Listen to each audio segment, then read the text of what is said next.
Good morning. It's my great honor to start the physics highlight of this plenary session. So in this plenary session, we have three distinguished scientists, especially on the really highlight of the IHF 2018. So I'm Un-Ki Yang, co-chair of this local organization committee. I'd like to thank you again for coming to Seoul, and then let's enjoy physics again. So the first speaker I'd like to is Dr. Tancredi Kali from CERN. She's, the title of the talk is Highlight from Atlas and then Alice experiment. Let's welcome.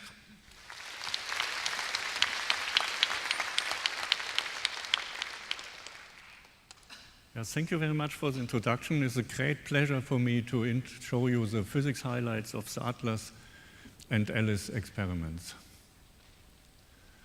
So before, I wanted to start with the Atlas results and I'll show you the LHC performance and the data sets we use. So we have most of our publications, namely 88 publications we have from the 2015 to 2016 data set corresponding to an integrated luminosity of 36 inverse femtobarn.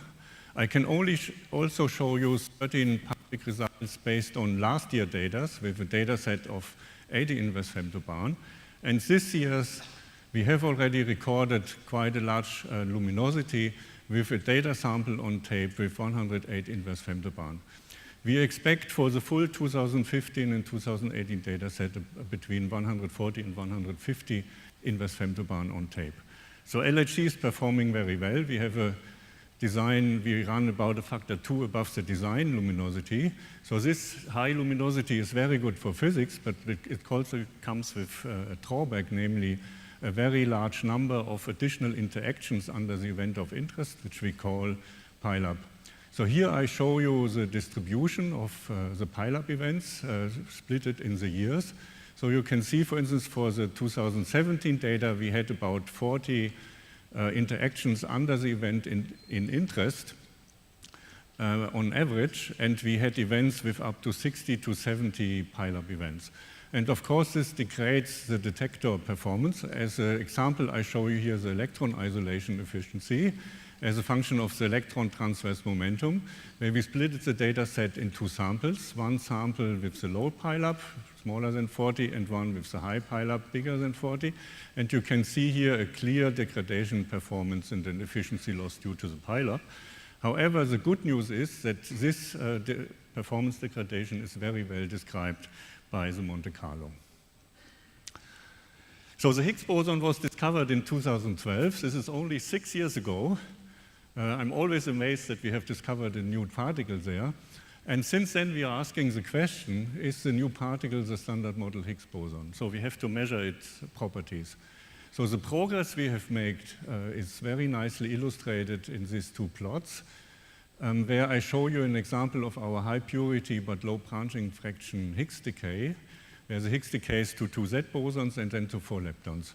So this is the result we had in 2012, where you can see here this little peak with 13 events which contributed to the Higgs discovery in this channel.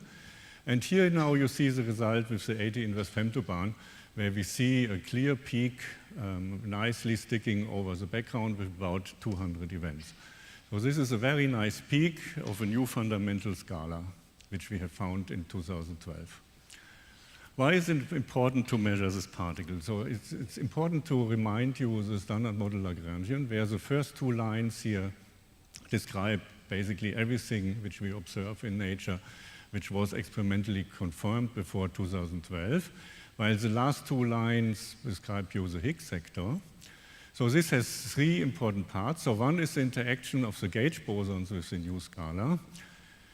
One is the Yukawa coupling of the fermions to the new scala. So this is a completely new type of interactions, and therefore it's very important to confirm this experimentally, and one of the means to do that is TTH, H2BB, and H2 tau tau. So this is quite important channels. We also have the Higgs potential here, and this is to be explored with the high luminosity LHC. So in the 7 and the 8 TeV data, the Higgs discovery was mainly made with the decay channels in diphotons, disets, and WW.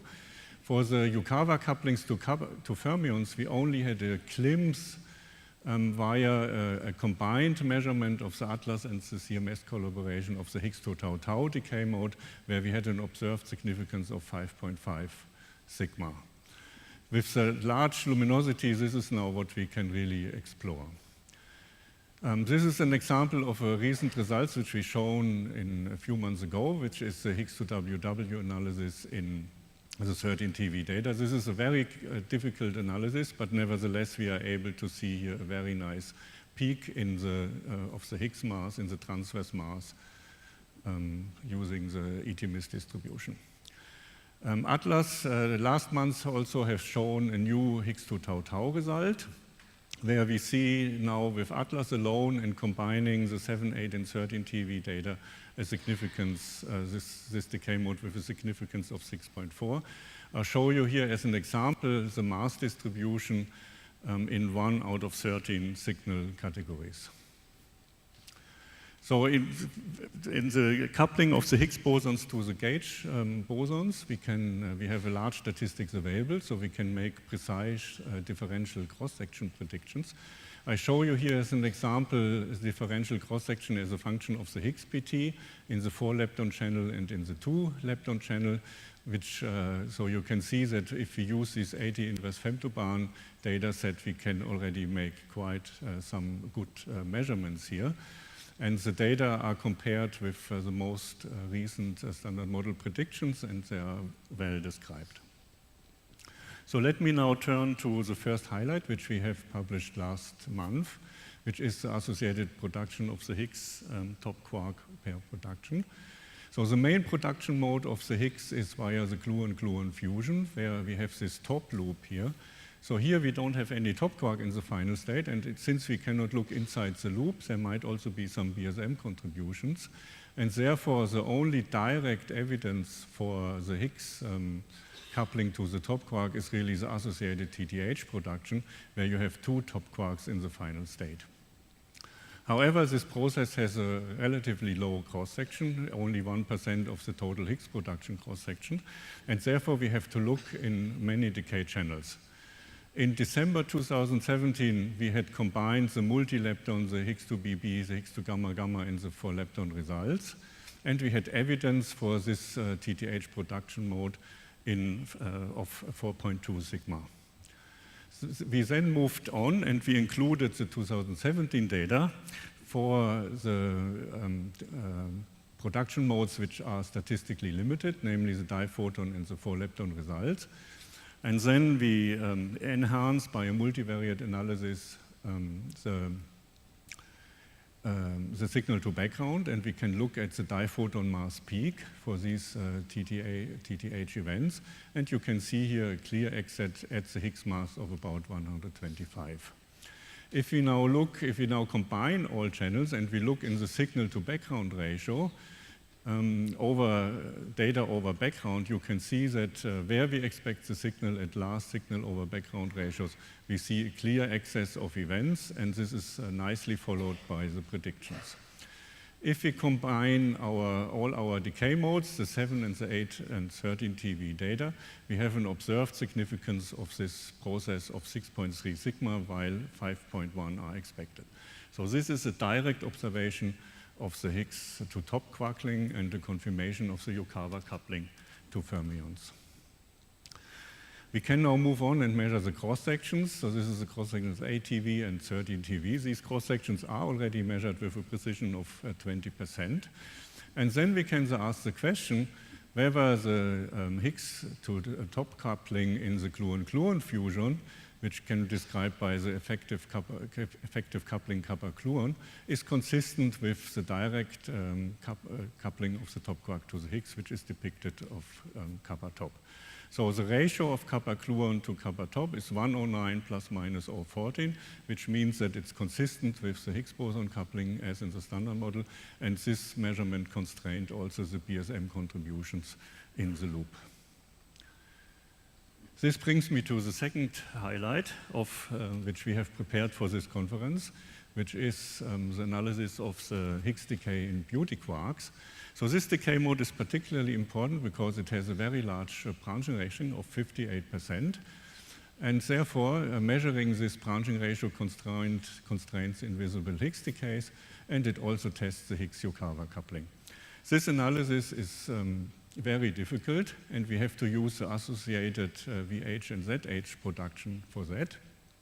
And we use the high PT boson region in order to enhance the signal-to-background ratio. Since the background is so large, we use a multivariate analysis in the 0, 1, and 2 lepton channel. And we also do a digest mass analysis as a cross-check. And you can see here one input of this analysis before the fit, how this looks like. So you see this large background in the digest mass, but you can also see that the signal appears here, the signal in red appears here already a bit. This is the result of the diboson validation analysis, where basically we replace the Higgs boson by a Z boson, and then we look at the signal over background region. So again, in the high signal to background, we see this diboson process with a significance of about 9 sigma. So now we can turn to the results of the Higgs-2BB decay. So let me first discuss the main multivariate analysis, which here you see the signal over background ratio.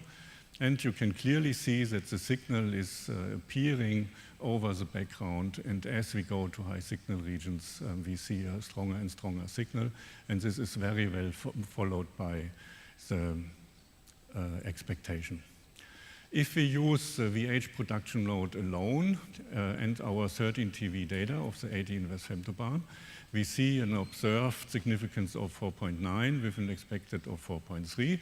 And if we combine now with our full data sets, the 7, 8, and 13 TV and all the decay modes, we see an observed significance of 5.4 sigma with an expected of 5.5. So we have observed this very important decay mode of the Higgs decay to beauty quarks. You can nicely see this here in the digest mass, where the Higgs peak appears at about 125 GeV. So let me summarize the results. So a key feature of the Higgs mechanism is that the coupling depends on the particle mass, which is nicely illustrated on this plot, which shows you the coupling to fermions and bosons to the particle mass. We have now observed all the couplings to the heavy particles, the Z boson, the W boson, the top quarks, the beauty quarks, this is a new result, the tau lepton, and we can now move on and also attack the particles which have a low mass and therefore a very low cross-section. We have a new result here on the Higgs to mu decay, where with the 80 inverse femtobarn, we can set a limit of 2 times the standard model. We also have a pioneering analysis trying to find the Higgs to charm, but this limit is still rather weak. If we now summarize the Higgs production modes, so the gluon-gluon fusion was observed in 2012 and is now used for precision measurements. But now we can say that we had really observed all the 3 other production modes with a significance of bigger than 5 sigma. We have also measured the cross-sections, and here this plot shows you the measured cross-section normalized to the standard model expectation. And you can see that all the 4 production modes, they are nicely consistent and compatible with the standard model.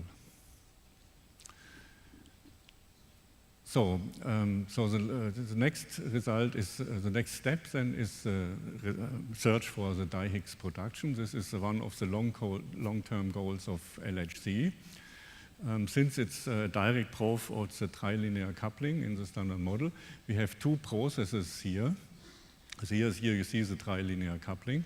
And these processes have a strong destructive interference, and therefore the cross-section for the di-Higgs production is rather small. It's about 33 inverse femtobarn. We are using 4 decay modes, which are the most sensitive ones. And as you can see, the limit we can set approaches now 10 times the standard model.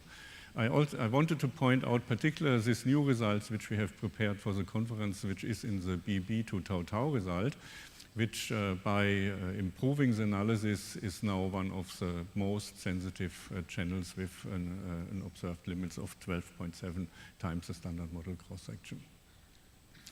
The Higgs boson is also important to restore the unitarity in the WW scattering cross-section, since it leads to a strong suppression via the gauge cancellation of individual electroweak diagrams, and therefore it's an important part of the electroweak symmetry braiding studies. Of particular interest here is the same sign jet-jet process, because it has a large electroweak cross-section fraction and a strong background production.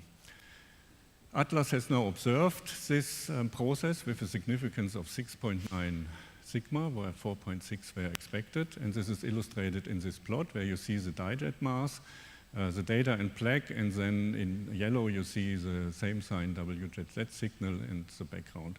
We have measured the fiducial cross-section of this process, and here you can see the Monte Carlo predictions for this process, where we are still trying to understand why these two values are so different.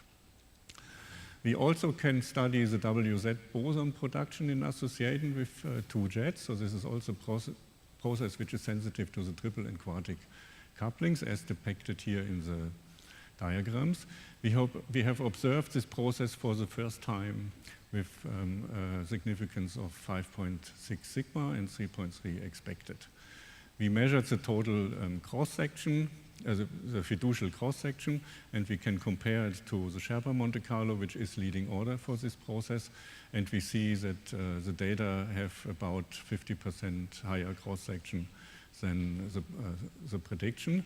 However, if we look at the differential cross-sections here as a function of the di-jet mass, you can see that the Sherpa Monte Carlo describes the shape of this differential cross-section quite well. We also have a new result on the inclusive WZ production, where we measured fiducial cross-sections inclusively and differentially, and they are in agreement with next to leading order QCD. For this process, we also did a polarization analysis, and we have evidence for longitudinal W polarization in this WZ production with a significance of 4.2 sigma, and we have a measurement of the Z polarization. I don't have time to go into this measurement. You can look it up in our conference note here. So this now brings me to the measurement of the electroweak parameters. So first I wanted to discuss the measurement of the electroweak mixing angle. This is measured via the Trelian cross-section, which can be expanded as a sum of 9 harmonic polynomials in next to leading order QCD. In leading order, the expression of the triple differential cross-section is quite easy. So you have here the unpolarized part, and then here you have a term which is proportional to the cosine theta, which is the polar angle in the Z boson rest frame. So by measuring this cosine theta distribution, and the A4 can be determined. And for this measurement, we use 2 lepton in the central part of the detector and events with at least 1 forward electron in the forward part of the detector, and we use the ATV data. The result is shown here, so we measure a value which is consistent with the world average with an uncertainty of 36 10 to the minus 5.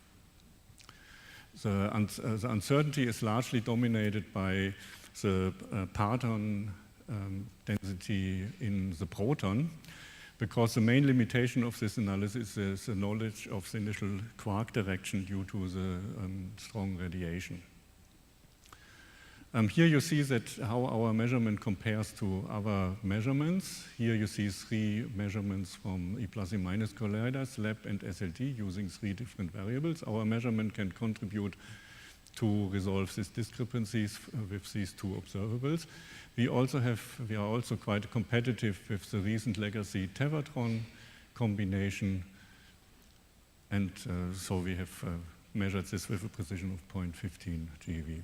So let me now turn to the TT bar final state. where we have a new measurement of the spin correlations. For this measurement, we use the decay, the dilepton decay, where we have an electron, a muon, and two B-jets in the final state.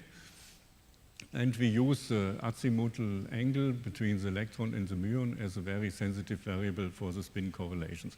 So the spin correlation exploits that the spin is conserved for the initial state before the top is produced and for the final state. And therefore, there must be a correlation between the two top quarks. Here you can see the measured delta phi distribution. In black, you see the data. And then we extract the spin correlation with a template fit, where we use a template where we assume no spin correlations, and a template where we assume the spin correlation from next to leading order QCD. What we see is quite surprising, because we see stronger spin correlations than expected by next to leading order QCD. So we have a fraction of 1/1025, and this constitutes a 3.2 sigma discrepancy with next to leading order QCD. We also have similar results for fiducial particle level cross-sections and comparisons of Monte Carlo generators.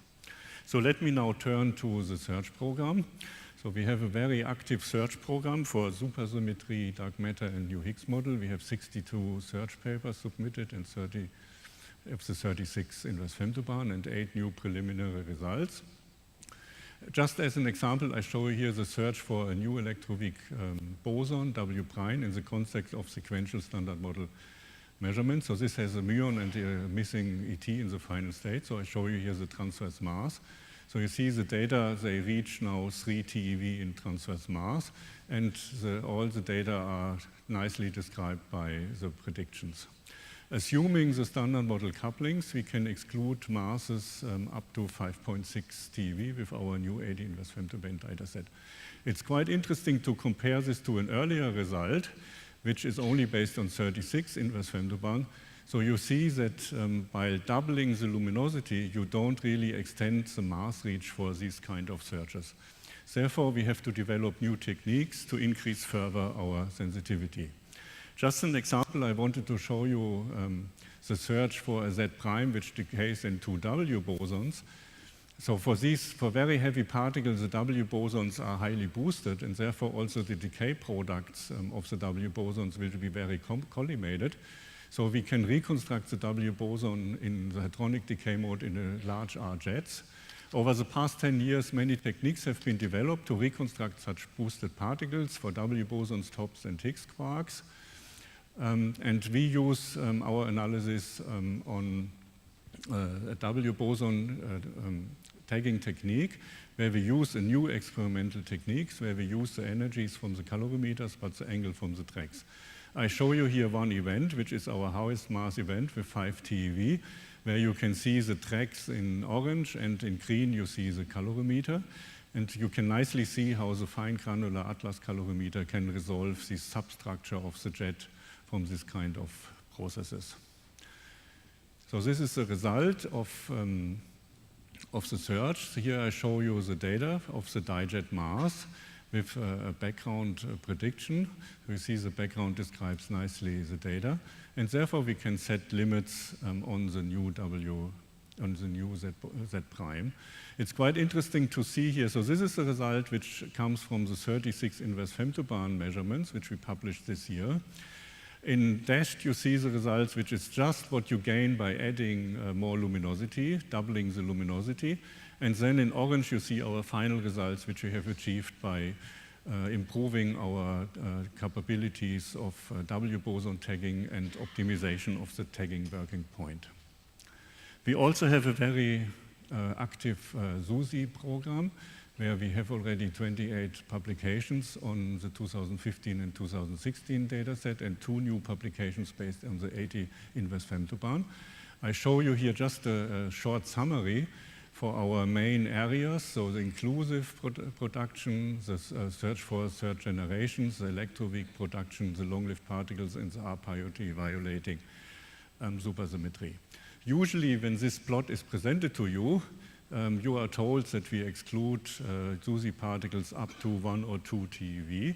So this is of course true, but I wanted to give you here a different perspective, namely that we have still plenty of space also to discover supersymmetry, because you have to keep in mind that our limits are usually based on simplified signatures, which are very oriented to the experimental simplified models, which are very oriented to the experimental signatures. And as soon as you put real models in, you notice that there is quite some discovery potential still. So we illustrate here this with a different color code. So in light blue, you see a model which is, a real SUSY model, which is chosen such that we can exclude high mass. And in dark blue, you see a SUSY model where we can exclude, which is more difficult to exclude. Typically, these are compressed scenarios where the SUSY particles, they have similar mass, and therefore we deal with very soft leptons. So you can see that we have squarks, 500 GeV, fluinos 1 TeV, but for instance in the electroweak sectors, venous leptons and tixinos are only excluded of the order of 100 GeV, so there is still plenty of room. So let me now turn to the Alice experiments and heavy ion collisions. I give you here an overview over the data sets used in this heavy ion collision. So we have proton-proton, proton-lead, and lead-lead collisions. Last year we also had a 6-hour run, only 6 hours, of xenon-xenon collision, where we have seen a wealth of new results, and I will show you some of these. The Alice detector has really an impressive capability of particle ID, which is nicely summarized in these plots, which shows you the particle yields for identified hadrons normalized to the yields of pions as a function of the charged particle multiplicity.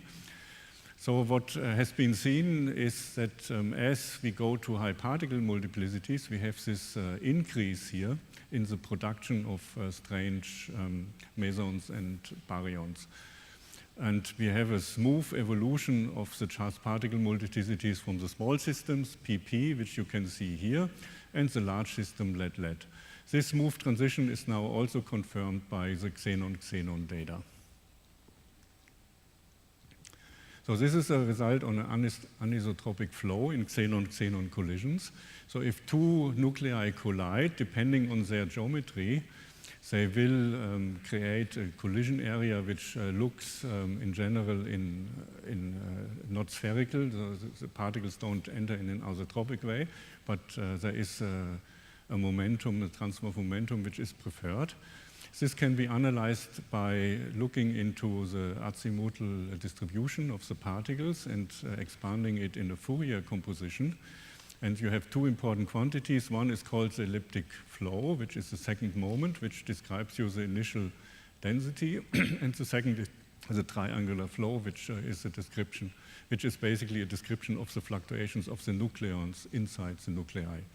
Here you can see this quantity as a function of the centrality, where small values mean really head-on collisions of the nucleus, of the nuclei. So you can see that for these cases, the elliptic flow is rather low. So since they are head-on, we have an isotropic particle distribution, while if the nuclei only touch each other peripherally, we see that the elliptic flow is large. The important new thing here is that the models which have been tuned in lead-lead data, they agree very well with the xenon-xenon data. So this demonstrates a good understanding of the initial density and the viscosity in nucleus-nucleus collisions. We can also look with the high luminosity in the D-meson position in lead-lead collisions. So here I show you the elliptic flow as a function of the PT. So you see that at high PT, the D-mesons decay more and more isotropically. And this can also be compared to the particle yields as a function of PT, which is normalized in lead-lead collision, which is normalized such that to the particle yield in proton-proton collisions, such that for if all the nucleons in the nuclei act independently, you would expect one here. And you can see that the D-mesons, they are strongly suppressed at high PT. You can also see that the models, they have a hard time to describe both measurements. So these kind of measurements, they constrain the charm transport in the dense nucleonic environment. So the next result I wanted to show you is from the baryon to meson ratio as a function of PT in proton-proton and proton-lead collision, where we have seen for quite a long time this characteristic increase around 2 to 3 GeV in PT. So this is quite hard to explain in QCD with fragmentation. So the new result here shows that this increase is also present for charmed hadrons, which is quite surprising because it's difficult to, this specific effect is difficult to describe in perturbative QCD. So my last slide I will skip because I'm already running out of time. So conclusion, so Atlas 13 TV analysis is in full swing. We have 13 new results with 80 inverse femtobarn using the 2015 to 2017 data. We have important new Higgs physics results. We have observed the Higgs to BB decay, which means that we have now observed all the main Higgs decays. We have a direct observation of the Higgs coupling to top quarks via the TTH production. And therefore, we have experimentally confirmed the Yukawa coupling to fermions. We also observed the VH production, and therefore, all major Higgs production modes are observed. We had 3 new results on the observation of electroweak processes with dominantly in vector boson scattering. We have evidence for the same sign WZ production and for the WZ production. So these are important tests of the standard model electroweak sector. We have a new electroweak mixing angle measurement with a precision of 0.5%, and we have a wealth of other quantities of precision measurements like the Higgs mass, the top mass, and the W mass. For the spin correlations in top quark pair events, we see a stronger spin correlations than expected by next to leading order QCD. And we have an extensive and active search program for the full run too, and we are looking in new directions for more refined signatures. For the ILIS results in heavy ion collisions, the understanding of the properties of the QCD matter becomes better and better. We have seen in the azimuthal anisotropies the xenon-xenon results, which confirm our understanding of expanding the quark-gluon plasma. And for the charm jets, we probe now the quark-gluon plasma with partons. So we gain a qualitative understanding of the charm transport, and which is progressing. Thank you.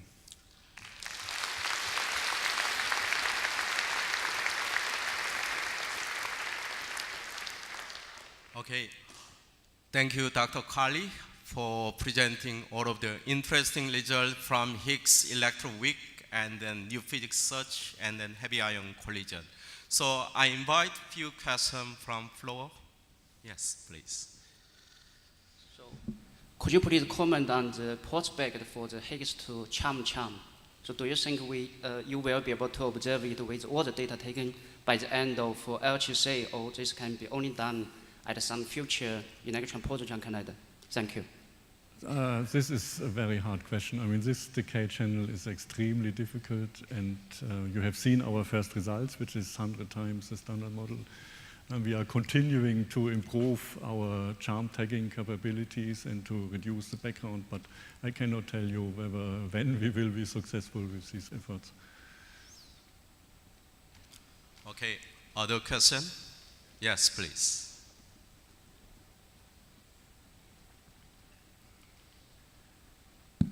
Could you go back to number 14, I think it is.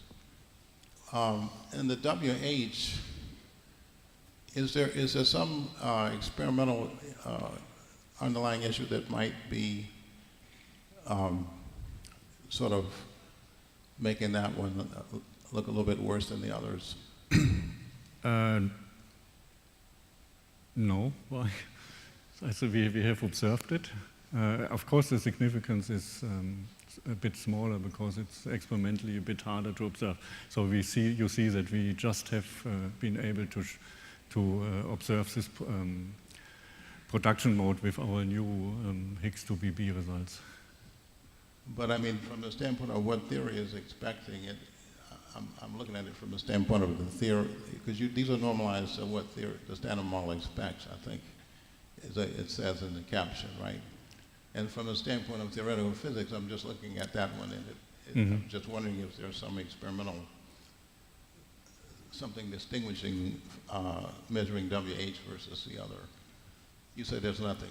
I don't think so.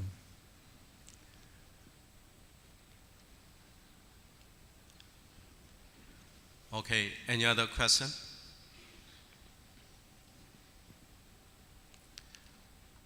Okay, so then I'd like to thank again to Dr. Kali.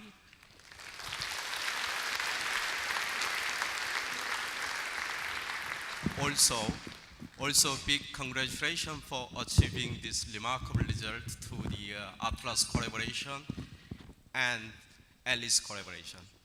So now I want to invite the second distinguished scholar, Professor Shahram Ratlu from University of Rome. So he's going to talk about highlight from CMS and then LHCb. So let's welcome him. Good.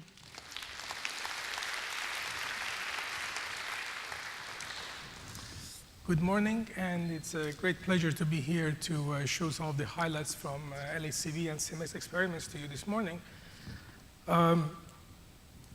As you saw from Tancredi's talk, LHC physics after Higgs discovery has changed quite a lot, because the focus now has been the last 6 years to understand better the new scalar that we discovered. And the great focus has been on the Higgs properties, Higgs self-interaction, coupling to bosons and fermions, and of course also, as a part of the coupling of the Yukawa system, also the CKA matrix and CP violation. And of course, while we do this, there are precision measurements going on, and also, of course, search for new physics that never stops. So, while we focus on Higgs physics mostly in the last couple of years, we continue also a very diverse and rich program in the searches. So, since I have the challenging task of 24 minutes left and more than 100 results over just the past year, and I think maybe 25 only from CMS for this experiment, for this event, I will not even try to do justice to all the results. I invite you to follow the next morning session where there are 5 talks covering basically all the results. So I'm really giving you a taste of what CMS and LHCb are doing in terms of physics with the data currently, and what are the prospects for the data we will take in 2021 and beyond. And the question that people from neutrino physics and other fields might ask, why do you need so much data? So I will actually show you what are the capabilities of the machine, of the detector so far, and what we will be achieving. I cannot start without thanking LHC Accelerator team. I think I was very lucky to have seen PEP2 behaving greatly, and LHC has exceeded my wildest dreams by far. Just to give you a sense, this year, 2018, and you can see that LHC is doing a factor of 2 better than the design consistently. And just to get a sense, we are taking about 20 nanobar inverse of data per second. You do the math and you understand the kind of challenge and the beauty of doing physics with this machine is. So it's really thanks to the great performance of the machine if today both Atlas, Alice, LHCb, and CMS can give you these great results from the machine. So the performance means, as you saw, that by the end of this year, we expect to have about 150 inverse femtobarn at CMS and 5 inverse femtobarn at LHCb. It's great, but it has also challenges, because to digest this data, produce physics quality result, is a big stress on the computing, for example, triggering archiving of the data. And I guess Liz this afternoon will talk to you about some of the challenges in computing and software, for example, of dealing with this data. From a physics standpoint, as it was mentioned earlier, the increased number of simultaneous interactions is a great challenge that we have been facing. And again, this is showing you we had about 20 simultaneous interactions in 2012 when we discovered the Higgs. That number goes all the way up to 60 right now.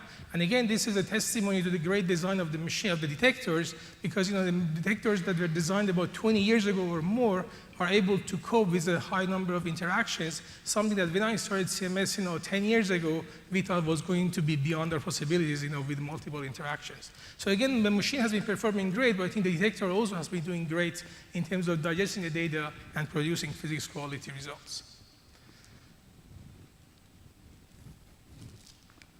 So let me start with LHCb, which unlike the other systems is very forward-looking. It covers the forward region, and that's because of the unique physics of the beauty quark that is produced mostly in the forward region. So you have the hadronization mostly in the very forward region here. And the key to the success of the LHCb program that we will cover in this talk, in my opinion, have been two things. First, the great stability of the tracking system. You can see this is the closest detector to the interaction point, and this is the stability earlier this year in between April and May of this tracker. The other big point of success for LHCb is the great particle identification system that they have. And you can see that they can clearly distinguish kaons, pions, protons up to the wide range of momentum. That's the key to a successful physics program in hadronic BTKs. And that will play a great role in the CP violation studies, for example. CMS has been sort of kind of an evolution over the past 3 years. So we have been running 3 slightly different versions of the same detector for 3 years now. We had 3 years of the pixel tracker in 2016, 4 layers in 2017, and in 2018 we changed some of the modules and we replaced some of our end caps with the hadron calorimeter. Just this is one additional challenge. So not only we have more simultaneous interaction in 3 years, we also have a slightly different detector, which has meant 3 times the commissioning time, recalibration, alignment. So again, I would like to thank the operations team of the collaboration who have managed actually to provide physics quality data, both successfully taken and successfully analyzed for the result that I'm covering today. So CMS also has been doing fine. So despite all these changes over year to year, you can see these are some of the performance this year in 2018. The Z peak is still there. It's actually in line with what we had last year. So we are still getting our electrons fine.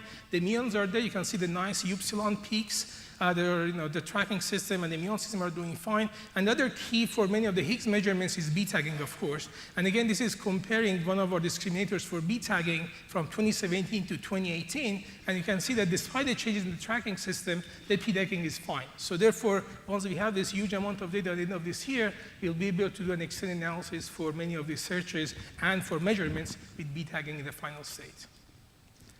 So let me start with sort of the highlight that you saw for this year that has been the Yukawa interaction and the Yukawa couplings. And this was the year of the TTH, and I couldn't start with this without showing you the beautiful event display that puts one of these TTH candidates. And again, it's remarkable that 6 years ago, Fabiola and Joe were showing the discovery of the Higgs, and just 6 years later, we are talking about precision, and we'll explain what that means. So we were very happy earlier this year in April to have the first observation of the direct coupling of the Higgs to the top quarks. And this followed the evidence for BB last year and Tau Tau also last year. They were published, so I'm not even going to show you. The other thing you will not see in this talk is the number of sigmas, because I think you can read the papers and get them out there. So I will just cover some of the physics that we are doing. So the TTH has been sort of a key because, as you saw, the cross-section is extremely small for this process, and the fact that we're able to measure it at this time actually great success. So it's a challenging final state, a lot of background, and a number of final states. You can see that we are covering from very clean modes like the H going to ZZ or H going to gamma gamma, where it's clean, but you lack statistics, or you can have BB bar, for example, where you have a lot of statistics, but you pay the price for the background. And once you put them all together, the only way is sort of the new mass plot that you can show, which is events in the categories of purity, of how cleanly signal over background ratio is. And you can clearly say that when you have a clean category of signal over background, then you clearly see a signal, and it's compatible with your expectation from the standard model at this point. So the key point of this measurement, again, is precision, which again, so 6 years into this business, you can see that the precision now is that within 1 sigma, we see the standard model. But what is even more important is the message for the future, is that if you compare the statistical uncertainty with your experimental systematics, And the uncertainties coming from the theory, they are about the same size. So that means that instead of trying the brute force kitchen sink approach of just adding more data every year, we really have to do more work. So we have to somehow nail down these experimental systematics that requires a better calibration and alignment, understanding of the detectors, but that also puts the ball more into the theory field, because we really have to nail down these two systematics for background signal, for example, from theory. Otherwise, this measurement, this is just 1 year of run 2. This is 2016, will be soon systematically limited. So we have to do a better job working together with the theory, trying to nail down these numbers. If by the end of run 2, we want to go somewhere below this current precision, about 25% for this measurement. So the Higgs properties overall, again, Tancredi nicely introduced sort of what we are doing. So you see, 6 years into the business, these are all the production modes, from the very large one to the very small one. And these are all the production, the decay modes of the Higgs that we are looking at. And you can see this table is almost complete, okay, including the Higgs to invisible. And again, what is important here is that if you compare what we measured as a cross-section compared to the standard model, you can see that the precision today is already about 6%. And I think if you go back and you look at the biggest discovery, the top WZ sin 2 beta CP violation, I think we have hardly seen such a rapid evolution of going from discovery to rapidly doing precision measurements. But again, you can see that already now, this is only 2016, so you see this is only 40 inverse femtobarn of data. You can see that your systematics coming from detector theory are already compatible and competitive with your statistical uncertainty. So again, it's not a matter of just adding more data, so don't expect to see updates every 6 months, because we really have some work to do to nail down some of the systematics to present some new results. And also, as you heard, we are putting some bounds on the H2 invisible, and at this point, we have limits of about 22% over the invisible Higgs decays. Now, the other partner of the Yukawa coupling, except for the direct coupling, is actually CP violation, because as you know, the same term that gives you the direct couplings of the Higgs boson to the fermions and the bosons gives you also the CKM matrix, which was my first love as a graduate student.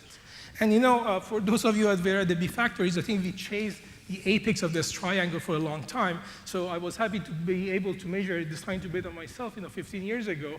And it was ICHIP of 2006, about 10 years ago, when the big theory input came about how to measure gamma, which was how to directly go after this part of this side of the unitary triangle.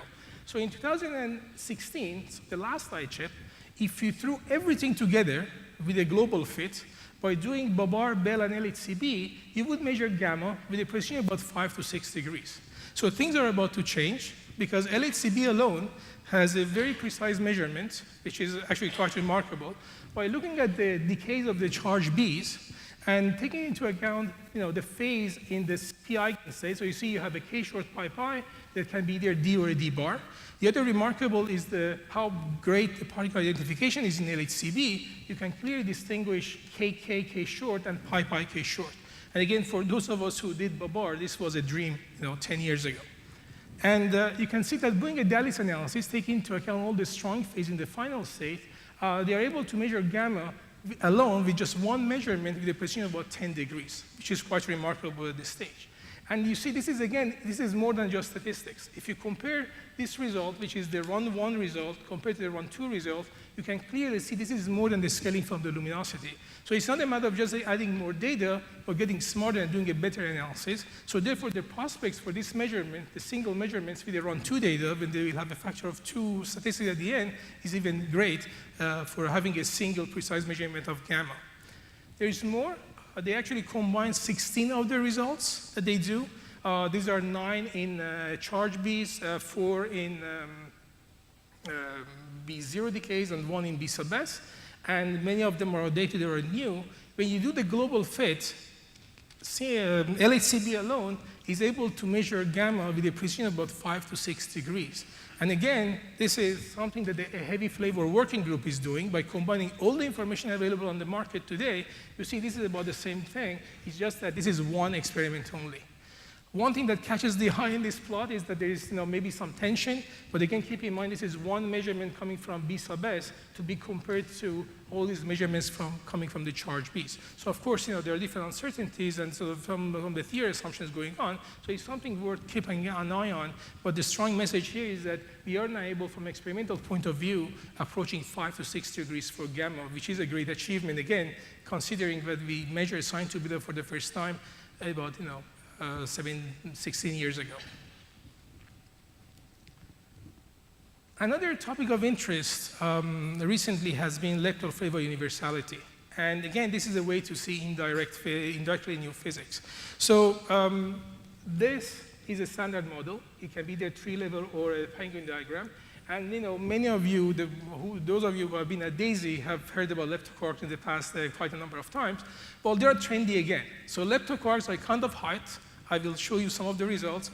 Long number of groups are actually after leptoquarks again, and the main reason is that leptoquarks can actually explain some of the anomalies I will mention today, and you will see we have a sort of a multi-messenger approach to solving this anomaly problem.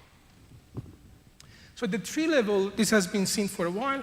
If you measure the rates of decays of B going to D star tau nu, or D star mu nu, or you do it instead of D star with a D, you take the ratio, and you see that you're about 4 sigma off from the standard model. And that has been there for a while. Now, instead of, again, just adding, and there are some uncertainties going into this, it's well known, so I'm not going into the details. This is a year-old plot already. What is important is that instead of just adding more statistics, now LHCb is trying to do something new, which is measuring the exact same thing by replacing this U or D quark with a C quark. So now we are extending the BC sector, for example. So instead of doing a D star, you can do the same thing with a J psi, and again compare taus to mu's. And they have done this, and they still see a number which is about 2 sigma-ish compatible with the standard model. But again, the key point is not how discrepant it is the fact that, for example, already a new analysis is already being systematically limited at this point. And the main reason here is that you need, for example, some form factors for the decay of the B sub C to J psi that you're not going to get, or you don't have them calculated. They have made some assumptions in the measurement. So this is some of the limiting factors of these measurements right now. So again, before adding just more statistics, see, this is just a one-one analysis. You have to do some work to nailing down your systematic and adding like one extra dimension to this anomaly scenario.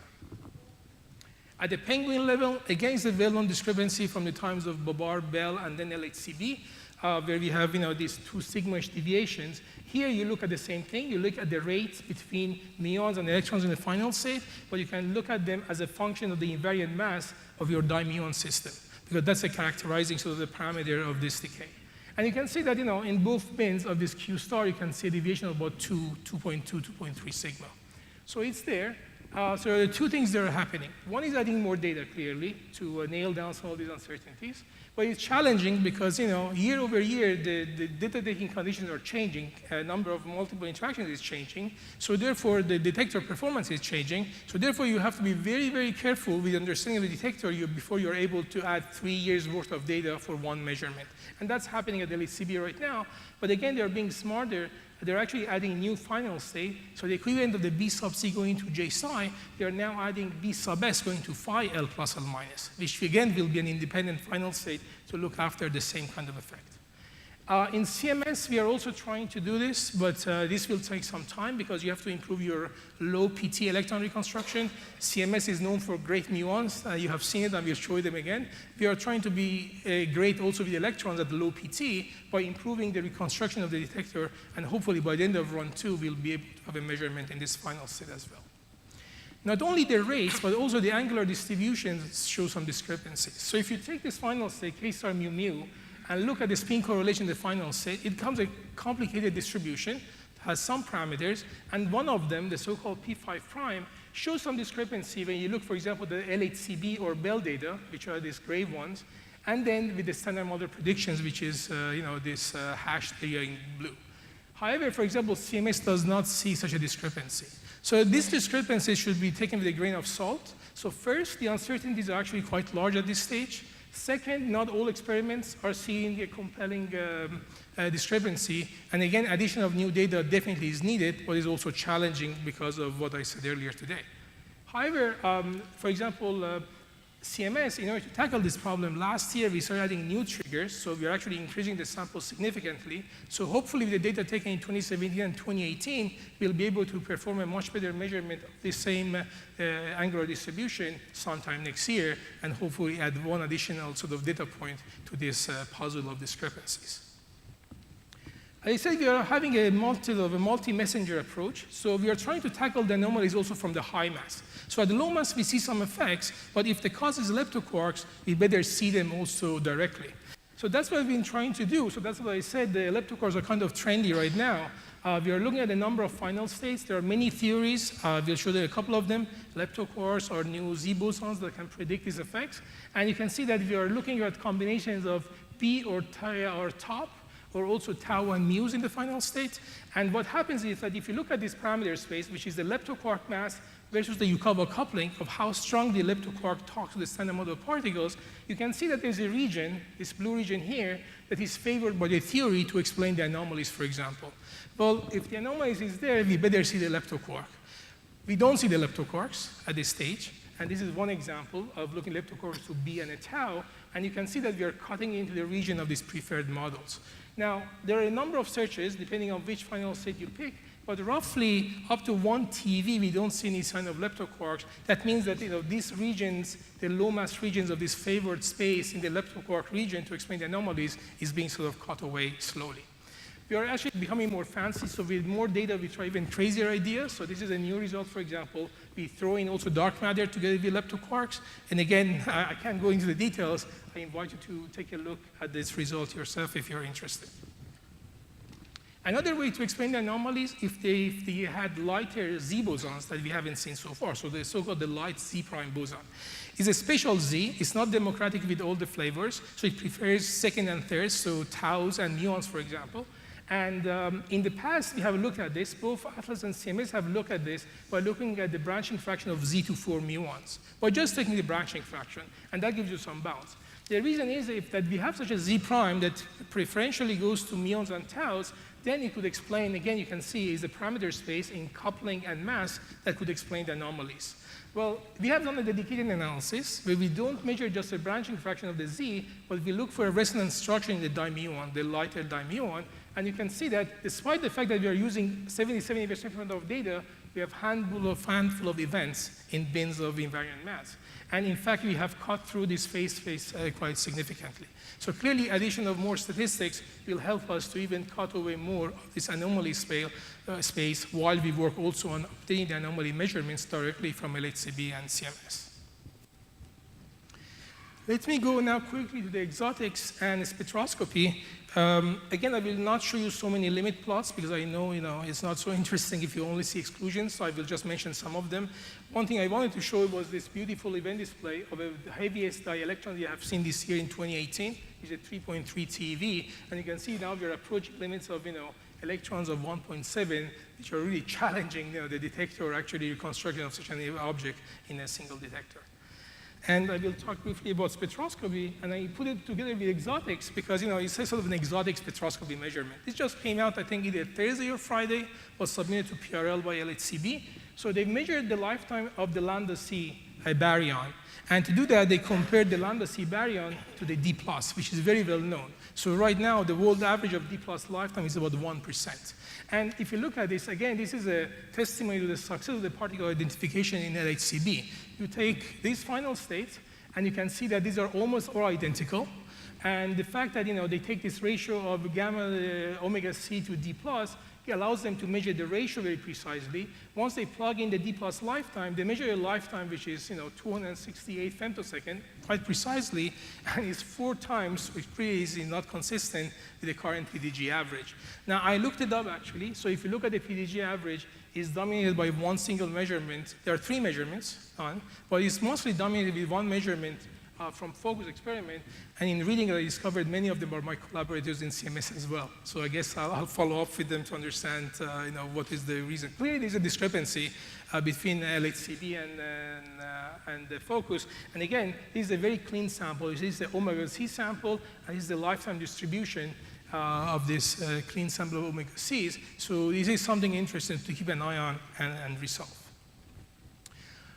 Going more towards real exotics at low mass, the search for dark photons. This has been, again, a topic of interest. What if we had a new heavy, massive photon that somehow makes with the standard model photon? And there are two parameters. How heavy is this particle, the mass, and what is its suppression or its coupling if you're mixing with the standard model photon? Now, if you look at that, in the past, mostly B factories had been able to put some limits that are shown here in gray in this parameter space. So LHCb has done this analysis. First, they provide the first limits beyond 10 GeV. The other important thing is that by looking at this time-muon mouse with displaced vertices, they actually start excluding island in this parameter space, something that is not accessible to other experiments. And third, if you scale what LHCb has seen in run 1 only data, and you scale it with run 3 with an operated detector, you can see that they can actually improve by almost 2 orders of magnitude and exclude even bigger chunks of this phase space. So again, this is not a matter of just statistics they are doing. The other thing that HCB is doing is to actually add new triggers to increase even more statistics, and also, of course, to add dielectron final state, because this object, if it goes to muons, will also go to electrons. More probably for searches, I'm not showing you many of them, because the biggest sort of push for searches came a year ago, and we have almost published all of them at this stage. So in 2016, when we went to 13 TeV, we made a big jump in this direction. So collision energy, every time you raise the collision energy, you got higher energy, you push your mass limits to the high. So you start hitting 3 TeV, 4 TeV, 5 TeV, there's natural limit at 6.5 TeV, for example. So I'm not going to talk about that. With more data, and this is why you should expect instead of new publication, new result next year, is that once you have so much data, you actually have to push them in this direction, which is the coupling. So every time we say, I've excluded X and Y at 3 TeV, and you ask the question, what is your coupling? 1. And there is really no reason for new physics to be strongly coupled to standard model physics. This is just, a prejudice that we have because it makes life easier. So now that we have so much data, we have to make good use of it. And the good use of it is that what if the coupling is not 1? What if it's weakly coupled to standard model physics? So we are going now in this direction. So you see that now we are sort of in the region of 10 to the minus 1 in terms of coupling. And with the addition of more data, a factor of 4, we go more and more in this direction. That's why also I'm not talking about SUSY today, except to say that 6 years later, after the discovery, we actually used the Higgs to probe supersymmetry. And again, this is remarkable because looking for electroweak production of supersymmetry is sort of an important point for us. And we can see that using the Higgs in the final state together with W, Z, and missing energy, now we are exploring regions of about half a TeV. We are just getting started. We love to say, SUSY is like James Bond. It never dies. No matter what you do, there will be some part of the parameter space that will be allowed, and it will continue. So SUSY brings me to the standard model, strangely, and the reason is that the region that we're exploring now in standard model physics is actually SUSY territory. It used to be that if you did measurements in this cross-section, you were doing SUSY. Today, you are doing standard model physics. So I would say that we are now in the sort of a territory where precision measurement is actually sort of a portal to new physics. Let me just mention one, because I think Tancredi talked about that as well, which is vector boson scattering. This is a key measurement because it depends on the quartic gauge coupling. If you fix the Higgs mass, and I think Atlas and CMS have pretty nicely nailed down the Higgs mass at this stage, then you can know this very precisely, and then you can clearly see if you see deviations from the standard model because there are many mechanisms for that. It's a very small cross-section, 1 femtobarn, and you do the math. Then you have to add branching fraction on top of that. So we've been trying to measure this. The measurement that we have right now is actually lower than the standard model. That's why you see a significance is quite small. It is the first significance I'm showing. But again, this is something important, not so much alone for this measurement, but this is sort of the first sort of milestone towards measurement of WW scattering, which is the long-term program of the LHC at the high luminosity. So in fact, let me move to the high luminosity to conclude my talk.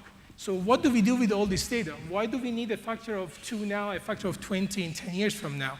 And why do we need these operated detectors coming here? So you see clearly in run 3, LHCb will have also strong competition from Bell 2 as far as flavor is concerned. So therefore, let me give you a flavor of what we will do with these operated detectors and high luminosity. So first, LHCb is trying to actually nail down these anomalies in the angular distributions, going after B sub S to K star to mu mu. This is a 10 to the minus 8 branching fraction.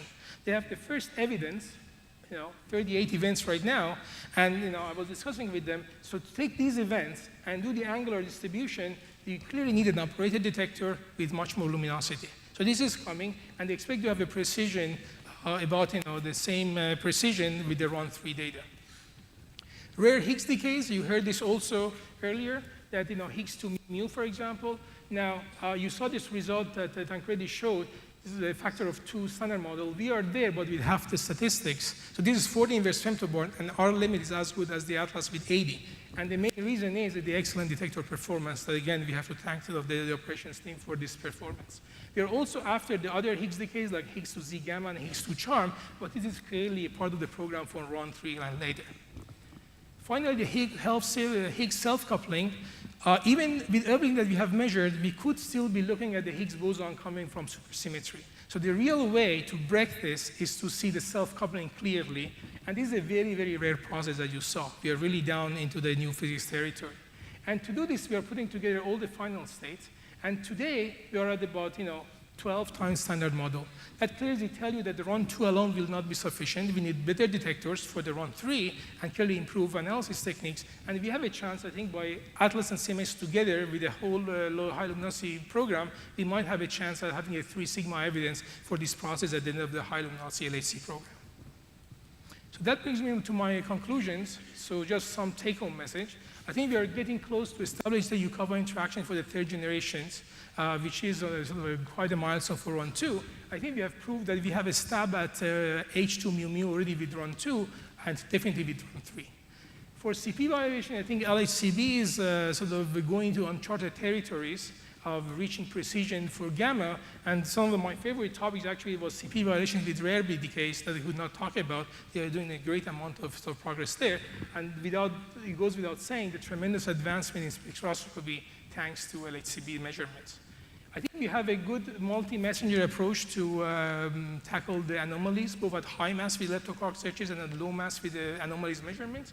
And I think RON2 is an opportunity to bridge the gap between searches and the standard model where these measurements come together. And it's clear that the upgraded detector will be a key for a successful physics program at LHC all the way into RON3 and RON4. Thank you.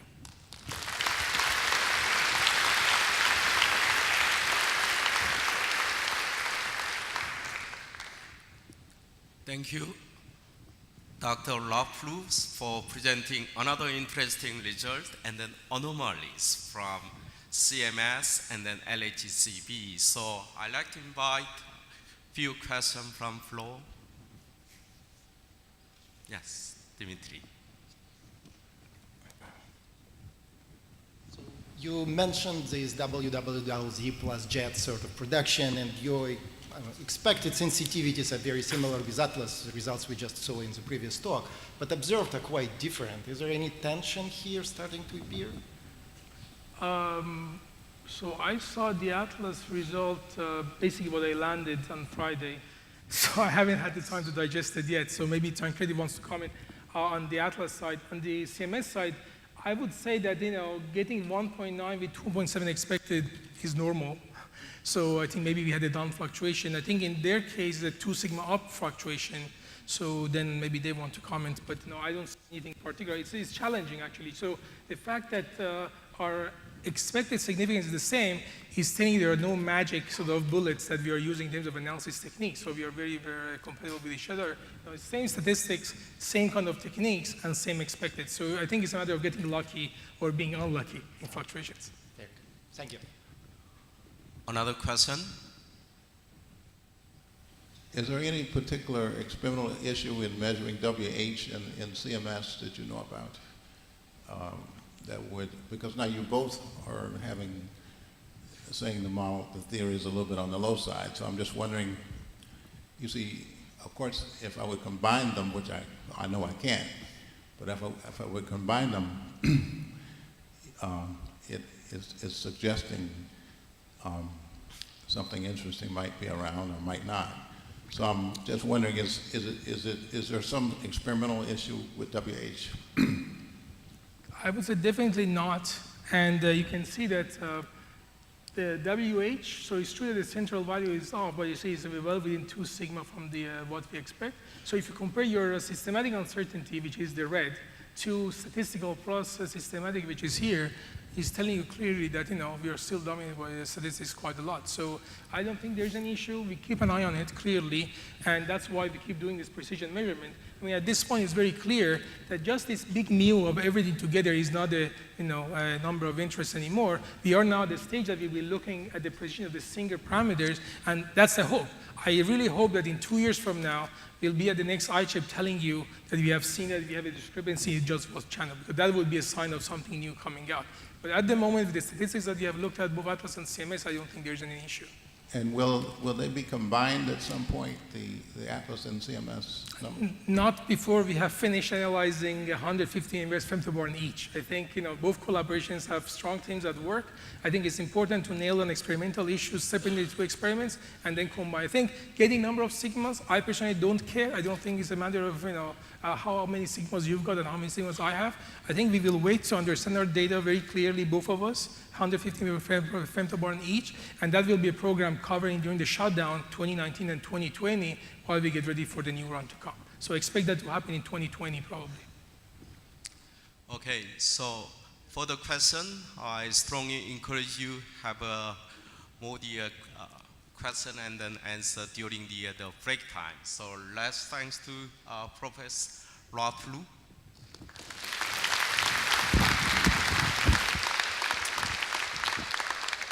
So we just had the two excellent presentations from the physics coordinator of CMS and then Atlas.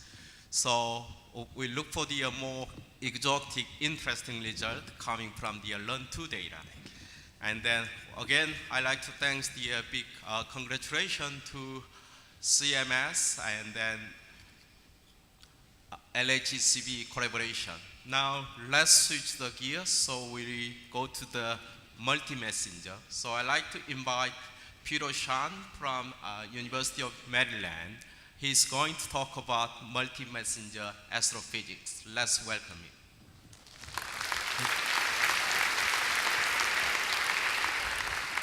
It's a great pleasure to be here this morning and to talk with you about some of the latest developments in multi-messenger astrophysics. So for this talk, I've collected a number of highlights from the parallel presentations this week and fit them together in a larger picture of where we are in multi-messenger astrophysics and where we're going.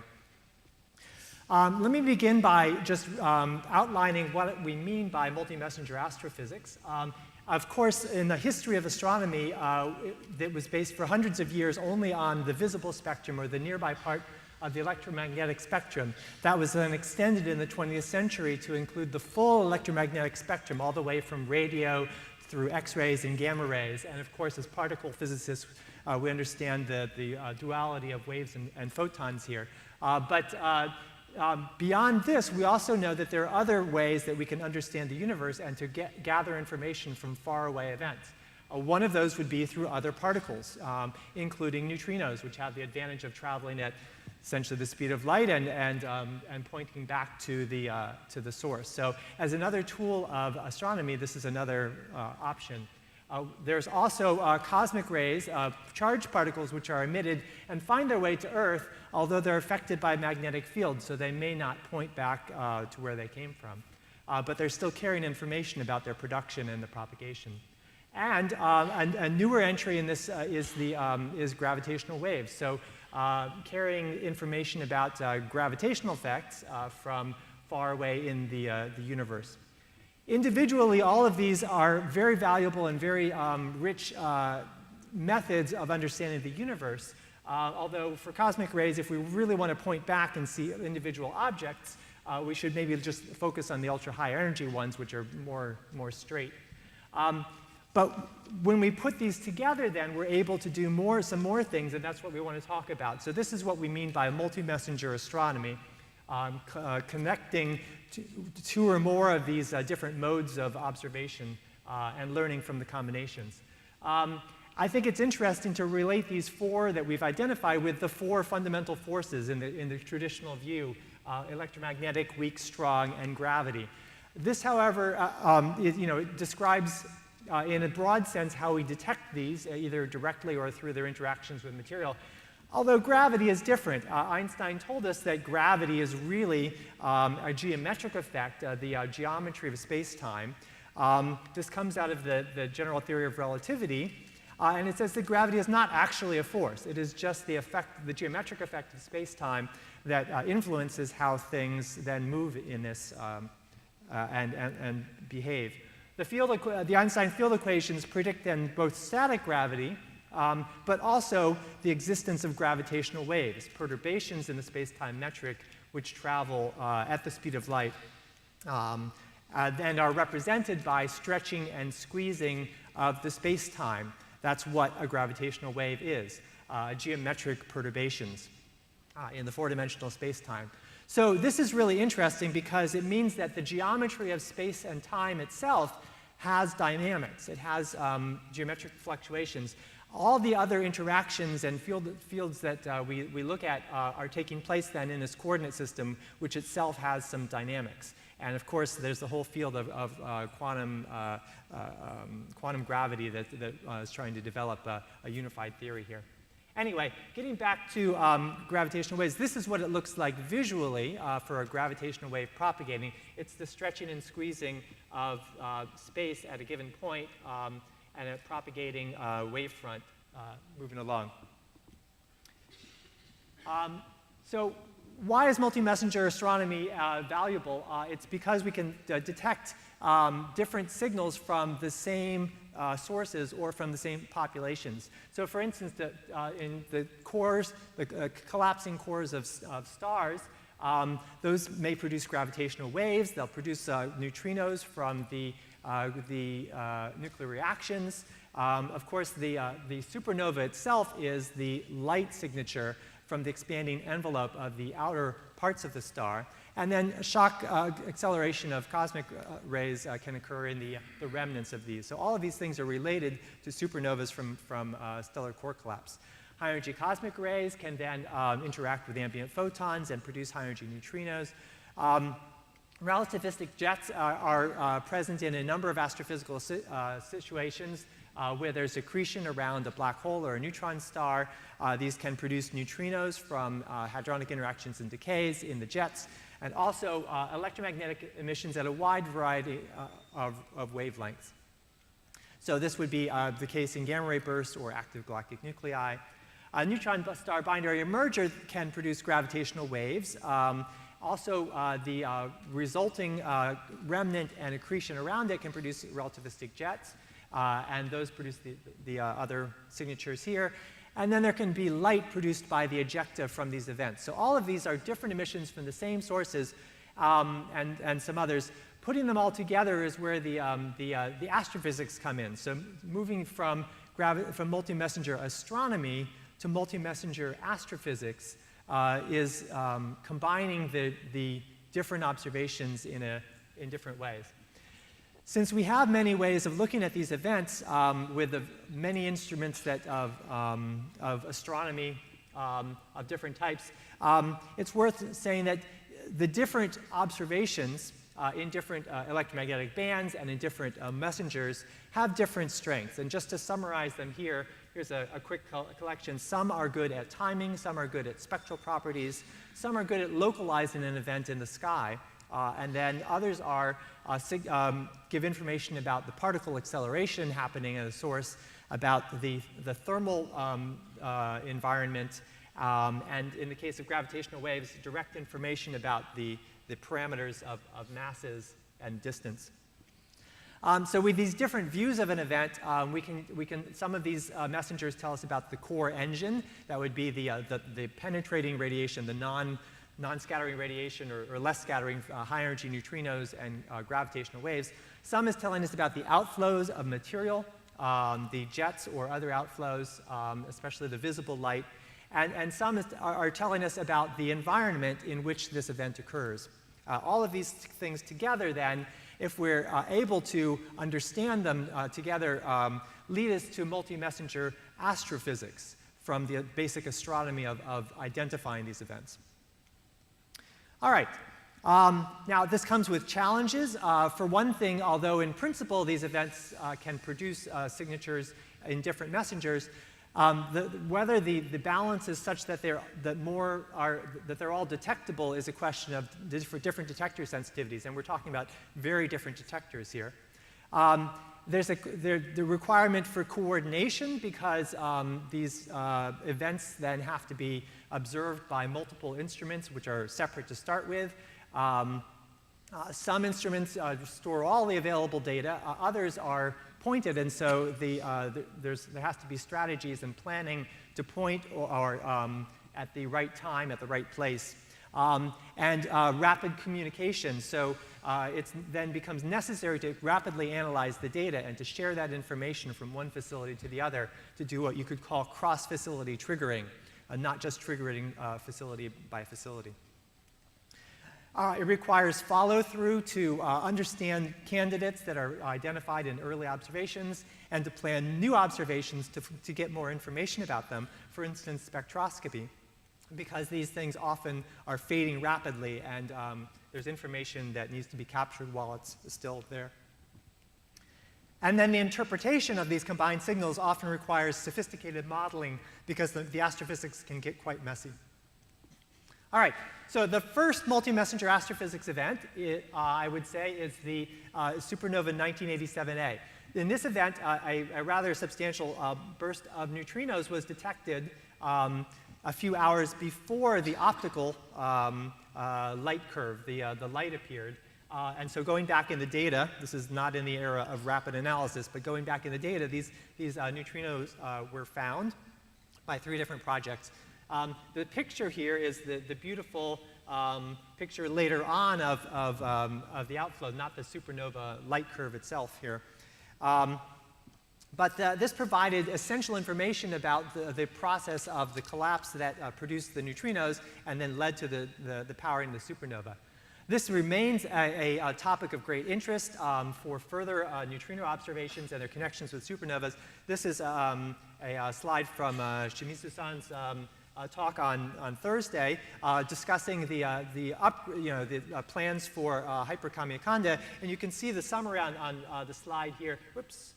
Summary on the slide, which talks about the opportunities to detect now an astounding number of neutrinos from a galactic supernova, a long-awaited galactic supernova, and the different capabilities of different detectors in terms of statistics, but also additional information such as direction. With these kinds of statistics, we're talking about not only just counting neutrinos, but learning about the timing of the distribution of timing, different flavors, and this will give us more information about the supernova processes. In another talk discussing the prospects for a second hyperkamiokande here in Korea, Sunny Seo showed some candidate sites. But then is reminding us that this really depends strongly on distance. And so while a galactic supernova,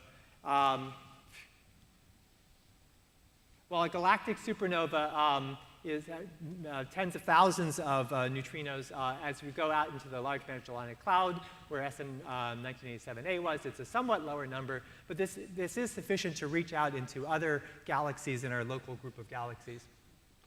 By the way, I was reviewing the history. I was reminded that this, although this says 11 events, there are actually 12 Kamiokande events plotted here. This lowest energy one also had the lowest hit multiplicity, so that was excluded from the analysis. But if you count points, it's there. This is a reminder that as we move from the initial detection of a phenomenon and then looking back at it later, we're often able to include some things that were borderline before and to include those in the physics analysis. So those were low energy neutrinos, MEV neutrinos. Looking at high energies, neutrinos can be produced by other processes, many of them involving accretion, producing jets or shocks. For instance, IceCube has measured a flux of astrophysical neutrinos. This was a huge achievement of the last few years over the challenging background from atmospheric neutrinos. They've even started to measure the flavor ratio. By the way, this is a nice starting point if you want to read up on multi-messenger astronomy. There's a free ebook online. So these are different, so the high energy neutrinos can give us a view of these kinds of processes. The question goes back to, of the detected neutrino flux by IceCube, what are the sources? So let's try to understand that. Besides IceCube, the other major detector for high-energy neutrinos is Antares, and Alexandre Crusoe's talk on Friday talked about the many ways in which the Antares group is collaborating with other observing groups, instruments in orbit and on the ground, and visible telescopes to try to look for corresponding signals to match up with their neutrinos that are detected in the array under the Mediterranean Sea.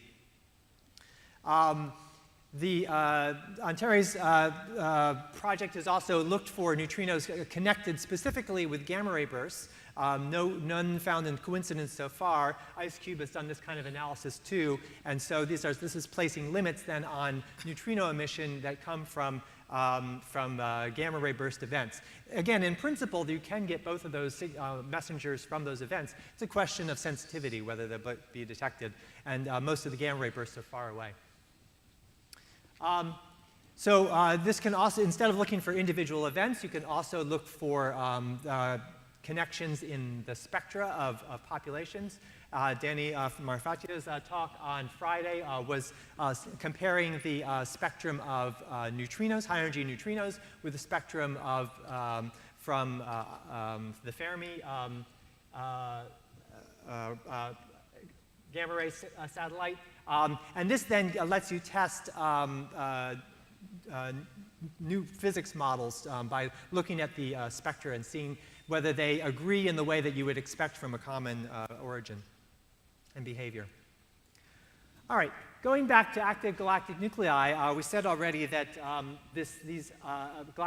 active galactic nucleus is a galaxy that contains a supermassive black hole in which there's a large flux from accretion, and so the active part is the emissions from the accretion. The energy that drives the jets from the accretion disk is kind of a little mysterious exactly where and how that happens, but it can be understood as extracting energy from the spin of the black hole. The view from Earth of an active galactic nucleus depends on the angle of the jet relative to the Earth and other factors. If the jet is pointing directly at the Earth, we see what's described as a blazar. So here we see the emissions over all energies up to gamma rays. We often see variability of these sources as the accretion changes. It's a sign of variations in the accretion driving the jet outflows then. One of the exciting findings from this past fall, from September, was a public announcement or public bulletin from the IceCube collaboration of a detection of an extremely high energy neutrino coming from a direction very close to a known blazar. So one of these sources that can have a jet pointing towards the Earth.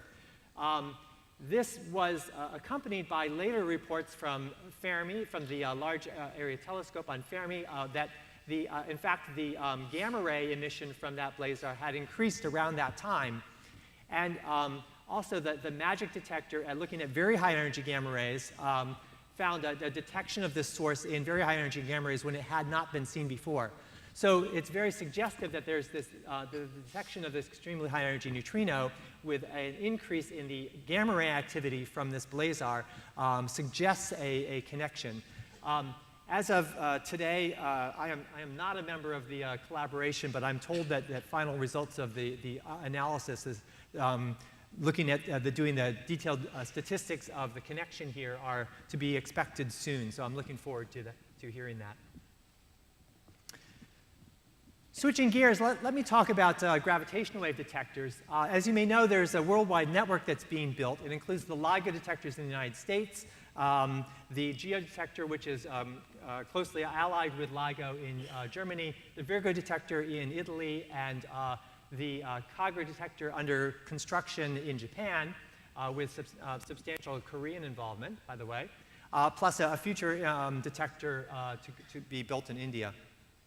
This is actually 3 separate collaborations that work together because in this field, the same signals, the same events should be detected in all of these detectors. And so it's also a very obviously global enterprise, but even the LIGO scientific collaboration based in the US includes international partners, including a group here in Korea, a Korean gravitational wave group. There's many, as similar to what we saw for Antares, there are many opportunities for trying to correlate gravitational wave events with other astrophysical signatures, gamma ray bursts, known pulsars, magnetars, and so on. And so this has been underway for quite some time. There's also a program of rapidly identifying gravitational wave event candidates and then sharing the information about those as alerts with astronomers to give them the opportunity to look for counterparts by pointing their instruments there. The searches then in the gravitational wave data are done rapidly. I neglected to set this to automatically play, but the important part is here at the bottom that from detailed simulation, yeah, if you can start the video there, just click on the arrow. That's right, click the arrow there. Yeah, thank you.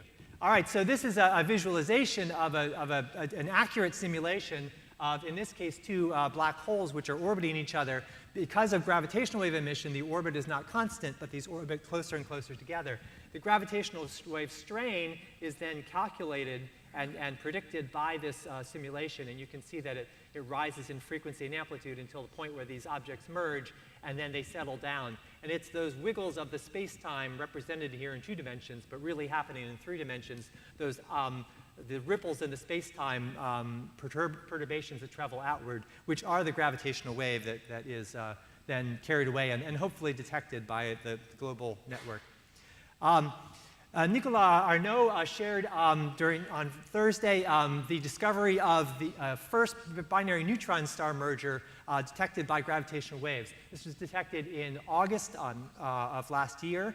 It was a very strong signal in both the LIGO and Virgo detectors, not in Virgo, both of the LIGO detectors, not in Virgo.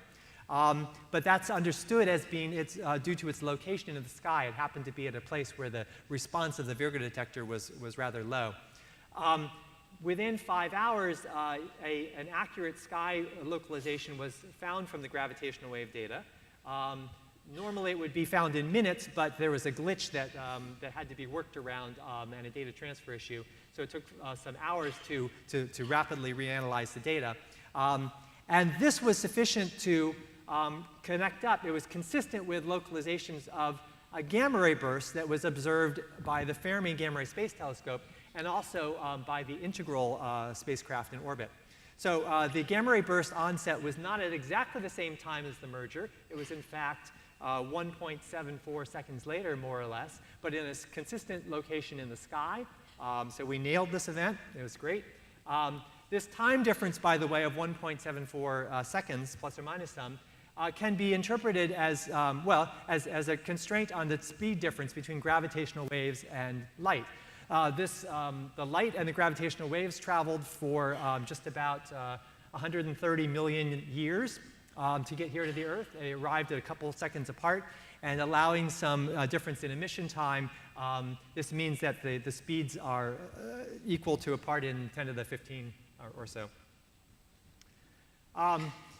Locating this on the sky helped the optical observers scan the smallish region of the sky, and they succeeded in finding the optical counterpart to this event. In fact, 6 different telescopes and observing teams found this within a 45-minute span once the location was announced and it became dark in South America. And so this was, besides being a gamma ray burst and a gravitational wave event, this is also an optical transient. You can see that object there was not there 20 days earlier.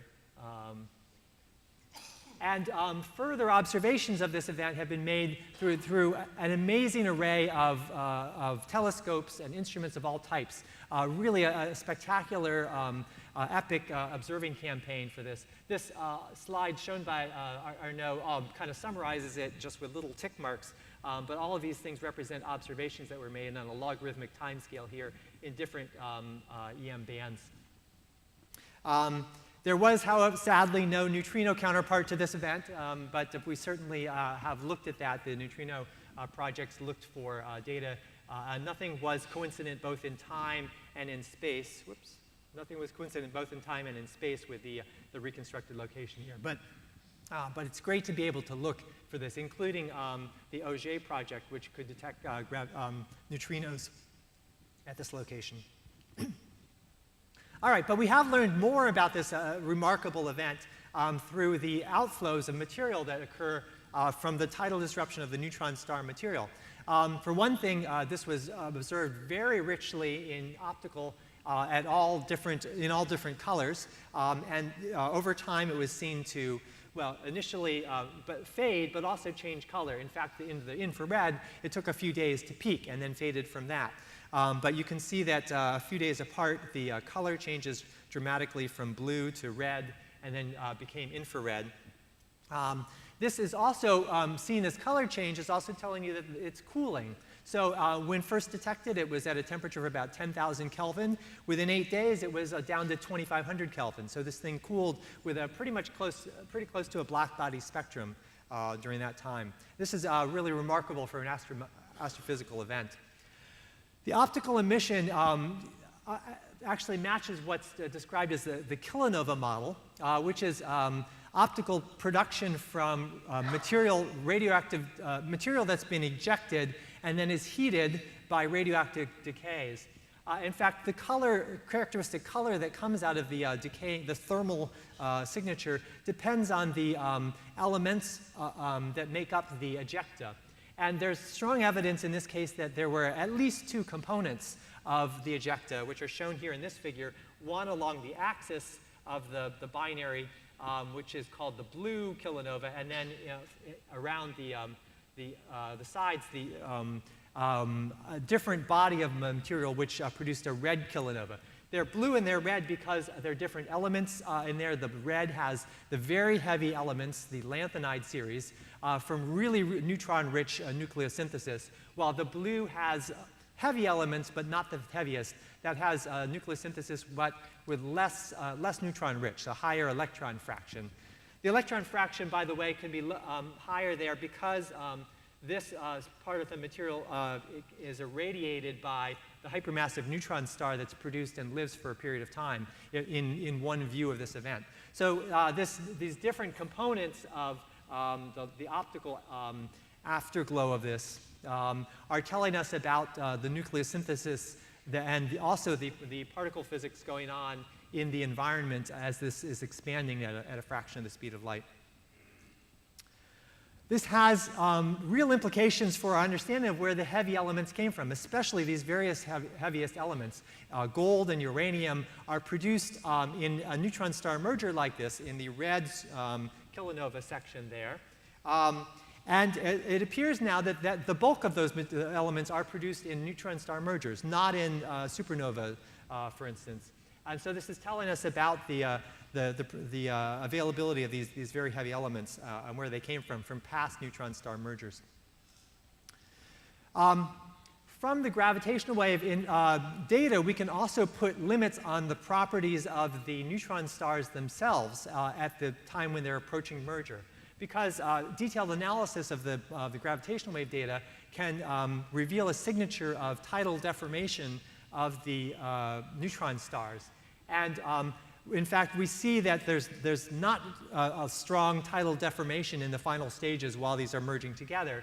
And that allows us to place limits on the tidal deformability of neutron stars, which rule out some very stiff equations of state, which would make large neutron stars here. This is something that we will continue to do with more data.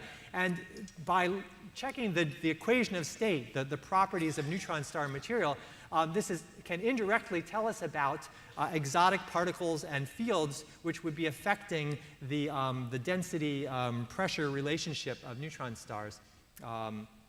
So that's an active area of investigation. All right, and finally, we can use binary mergers to probe cosmology because the gravitational waves carry the predict the absolute signal amplitude of them is predicted by GR. Now, there's an ambiguity due to mainly to the orbital inclination, which affects the strength of the gravitational waves. But still, a gravitational wave merger is a standard siren, like a standard candle, which tells us about distance. We used this in the case of our first binary neutron star event, where we had the counterpart detected at 40 megaparsecs and made a measurement of the Hubble constant. Now, this is not with the same precision as the cosmic microwave background and supernova-based measurements, but it's consistent with them, and it's promising as a technique here as a comparison. More recently, there's been new information released about the orbital inclination from looking at the outflow from the expanding jet using very long baseline imaging, interferometry imaging of the jet. It's actually seen to have moved. The image has moved by a few milliarc seconds in the span between 75 and 230 days after the merger. So this expanding head of the jet is telling us the speed of expansion, and from, of course, it's relativistic. So from this information, we can infer the angle with a fairly good precision, being 20 plus or minus 5 degrees. So as seen from the Earth, we saw this event off the axis of the jet. And in fact, the gamma ray emission, we think the initial gamma ray emission probably came from this cocoon as the jet plowed through the material here. So it's very interesting here. Anyway, using this inclination measurement allows a more precise measurement of the Hubble constant to be 68.9 plus or minus 4.7, which is pretty remarkable that this can be measured so well with just one event, and a good promising for the future. All right, you might have wondered, of the handful of binary black holes that LIGO and Virgo have announced so far, there are 6. What about gamma ray bursts from those? Well, there was a hint for the first binary black hole. There was a signal, a transient detected in the Fermi gamma ray burst monitor, which was started about 0.4 seconds later, so very suggestive in terms of time, but a weak signal. It has a less than 3 sigma significance. So at this point, it would be surprising to get a gamma ray burst from a binary black hole merger. There shouldn't be enough material there to produce a accretion and a jet. However, it's possible. We should allow the possibility.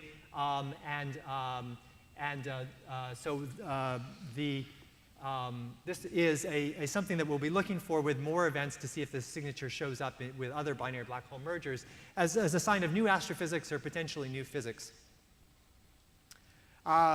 Nicolas Arnaud then showed the prospects for the future. In the next observing run of LIGO and Virgo, the data quality should be better, the sensitivity should be better, and in addition, we'll be releasing alerts to the entire community, to the public, rapidly. The Cogra detector is aiming to join that run late in that run, so probably around the beginning of 2020, and that will make a nice addition to the network. Okay, so to summarize, we're entering a new era in multi-messenger astronomy and astrophysics, using these multiple observations which are made possible by the fantastic instruments that we now have available of many types, and understanding the combined signals that they give us.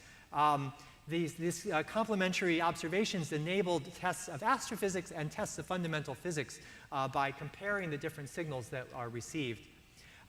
We do need to maintain and improve our instruments to continue this process. There are some major upgrades on the horizon that are very promising in terms of optical astronomy, such as LSST, in terms of neutrino detectors. Another thing we do need to pay attention to is maintaining our orbiting detectors for detecting gamma rays and X-rays for gamma ray bursts and other things like that. In the farther future, there are space missions for gravitational wave detection will offer other opportunities for multi-messenger astronomy. But it's really an exciting time now, especially with the detection of the binary neutron star event, the possible association of neutrinos with the AGN, and all of the things that are going to be possible in the next few years. Thank you.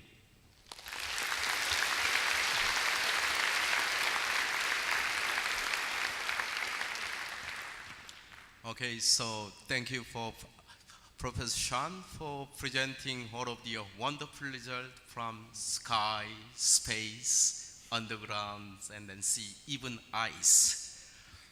So I'd like to invite a couple of questions from floor.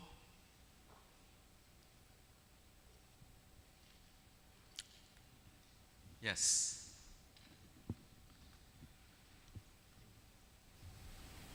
I think on page 25, you showed that there was a lack of signal.